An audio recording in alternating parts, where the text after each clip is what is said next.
இப்ப அல்லிப்பூ பறிச்சுட்டு வந்து இது மலர் நினைவுகள்னு சொல்ல ரொம்ப இதா இருக்கு. சின்ன பிள்ளையில இது மாதிரிதான் அல்லிப்பூ பறிச்சுட்டு வந்து அதை மாலை கட்டி சாமிக்கு போடுறது. ஆக்சுவலா எல்லாமே பூலாம் வாங்குறது கிடையாது. அல்லிப்பூ இது பண்ணிட்டு நம்ம கல்லை வச்சு கோயில் கட்டி அதுல இது பண்ணி இந்த ஒரு ஆள் இன்னைக்கும் கிளிஞ்சல் பறிச்சுட்டு சங்கு இதுன்ட்டு மாலை உங்களுக்கு ஒரு நேச்சுரலா இருக்கும். இதுன்ட்டு அல்லிப்பூ வந்துட்டு சிலவங்க வந்து சாமிக்கு போடுறாங்க. பார்த்தீங்கன்னா இதான் மாலை இது பண்ணி இப்படி அழகா இருக்கும்.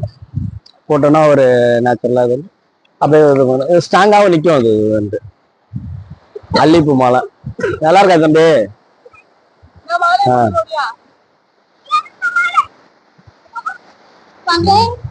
அல்லிப்பூ மாலை பேர் கீழே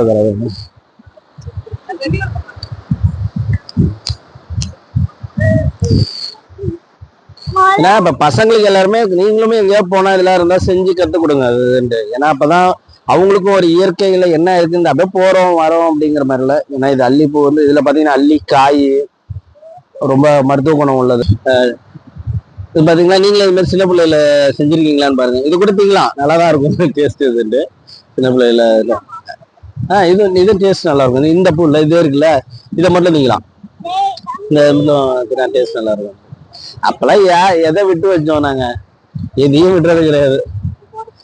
எல்லாம் இப்போ ரோட்டு ஓரத்துல போனோம்னா அங்கேயே எல்லாமே இருக்கும். இந்த பேர் அவ்வளவுதான். அழகான அல்லிப்பூ மாலை ரெடி ஆயிட்டு கழுத்துல போடாதையா இந்தா